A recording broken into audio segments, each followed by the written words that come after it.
সবাইকে, আমি Ahana. Welcome back to my channel dream girl হু।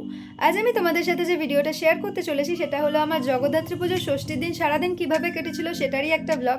তবে ষষ্ঠীর দিন ভোরবেলা আমি সুজানের সাথে ঠাকুর দেখতে বেরিয়েছিলাম এবং কী কী ঠাকুর দেখেছি সেটা অলরেডি আমি আমার চতুর্থী, পঞ্চমী এবং ষষ্ঠীর যে ব্লগটা আপলোড করেছি সেটাতে শেয়ার করেছি। তো তার জন্য সেটা আর আমি এই ভিডিওটাতে অ্যাড করছি না। শুধু ষষ্ঠীর বেলা থেকে রাত অবধি আমি কিভাবে কাটিয়েছি সেটাই এই ভিডিওটার মাধ্যমে শেয়ার করব। তো চলো ভিডিওটাকে স্টার্ট করি। তো ষষ্ঠীর দিন ভোরবেলা ঠাকুর দেখে আসার পর বেলার দিক করে বেরিয়েছিলাম মায়ের সাথে। তো প্রথমে পাড়াতে গেছিলাম আখের রস খেতে, আর আখের রসের জায়গায় এত ভিড় ছিল তো তার জন্য আমি একটু বসেছিলাম। তারপর খেয়ে নিয়েছিলাম এক গ্লাস আখের রস, আর এই আখের রসটা খুবই রিফ্রেশিং, মানে জগদ্ধাত্রী পুজো প্রত্যেক দিনই এই আখের রস আমি খেয়েছি। এরপর আমাদের পাড়ার পাশেই আর একটা পুজো হয়, তো সেই ঠাকুরটা দেখতে গেছিলাম মায়ের সাথে। তো এখানকার ঠাকুরটা দেখার পর মায়ের সাথে কাছে পিঠে আরও দু একটা ঠাকুর দেখতে গেছিলাম। তো এরপরে প্রথমেই যে ঠাকুরটা দেখেছিলাম সেটা হলো গনসি তলাতলার ঠাকুর, আর এখানকার ঠাকুরটা আমার খুব ভালো লেগেছে কারণ এখানকার ঠাকুরের সাজটা খুব সুন্দর দেখতে লাগছিল। আর আমাদের চন্দননগরে একদম কাছাকাছিই সব ঠাকুর হয়, মানে দু এক পা হাঁটলেই অনেক ঠাকুর দেখতে পাওয়া যায়। তো এরপর আমরা যে মাকে দর্শন করতে যাচ্ছিলাম সেটা হলো মেজমা। মেজমাকে দর্শন করার পর আমরা বাড়ি ফিরে আসি, আর তারপর তেমন কিছু করিনি, একটু রেস্টে নিয়েছিলাম। এরপর সন্ধেবেলায় রেডি হয়ে নিয়েছিলাম, রেডি হয়ে ওপরে গিয়ে একটু জানলায় বসে লোক দেখছিলাম। আর ওপর থেকে রাস্তাটা দেখতে কিন্তু খুবই সুন্দর লাগছিল। মানে আমি যখন ক্যামেরা ঘোরালাম তখন তেমন লোক ছিল না, কিন্তু ক্যামেরা যখন আমি ঘোরাইনি তার আগে কিন্তু অনেক লোক চলাচল করছিল। আর সন্ধে বাড়তে বাড়তে এমনিই লোক প্রচুর হয়ে যায়। তো বেশ কিছুক্ষণ ওপর থেকে লোক দেখার পর এরপর আমি চলে গেছিলাম পাড়ায়। আর ষষ্ঠীর দিন ভিড়টা ছিল ঠিক এরকম।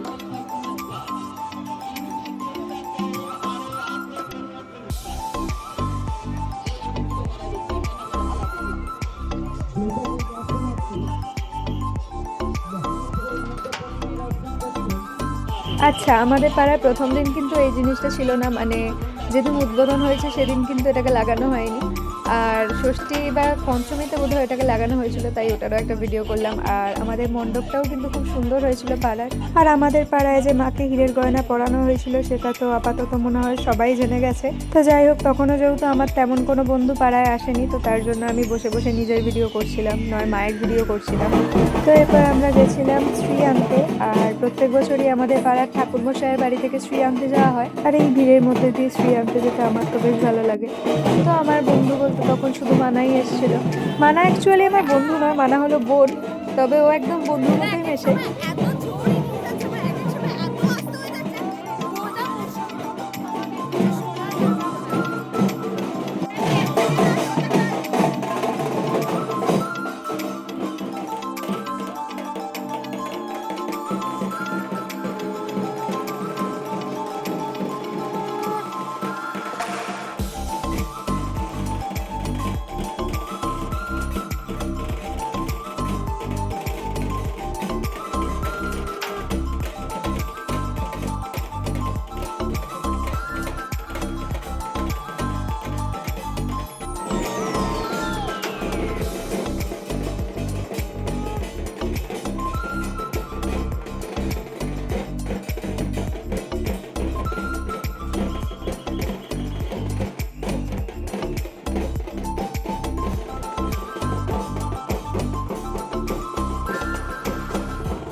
পাড়ায় শ্রী নিয়ে এসে রাখার পর আমরা সবাই মিলে এরপর ঠাকুর দেখতে বেরিয়েছিলাম।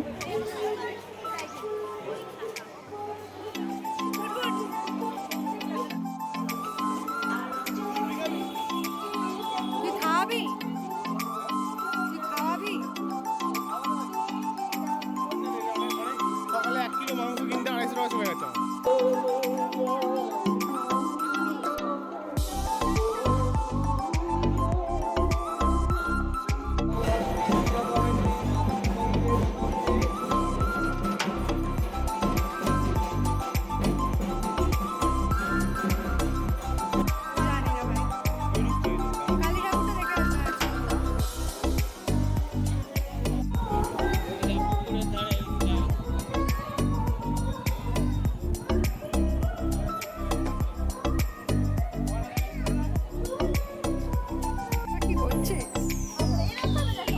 দেখা যাবে না ব্রাইটনেসটা। তো এরপর আমরা রাস্তার লাইটিং এবং ঠাকুর দেখতে দেখতে চলে গেছিলাম চন্দননগরের বড় মাকে দেখতে। আর এই পুজোটা কিন্তু কালী পুজোর সময়ই শুধুমাত্র হয়, কিন্তু বড় মাকে কিন্তু বিসর্জন তখনও দেওয়া হয়নি। এরপর আমরা যাচ্ছিলাম বাগবাজারের ঠাকুর দেখতে।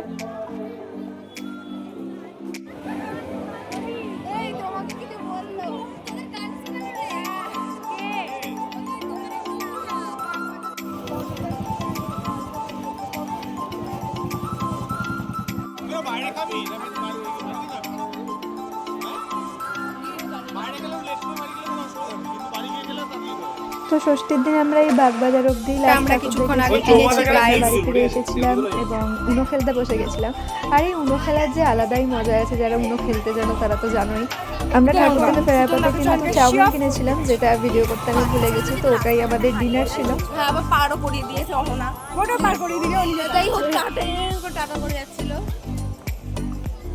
এখন আমাদের রাস্তা পুরো ফাঁকা। কেন ফাঁকা সেটা আমরা জানি না। আসলে আমরা বেরিয়েছি তো, কটা বাজে সেটাও বল, 11টা বেজে গেছে। মধ্যে বেরিয়েছি তো, খুব কষ্ট হয়ে গেছে, ওই জন্য রাস্তাটা ফাঁকা। কটা বাজে মাম্পি? 11:30 হবে। 11:40। বললাম তো 11:30। 11:30 এরকম ফাঁকা থাকে না ভাই। ভাই দেখ ওখানে।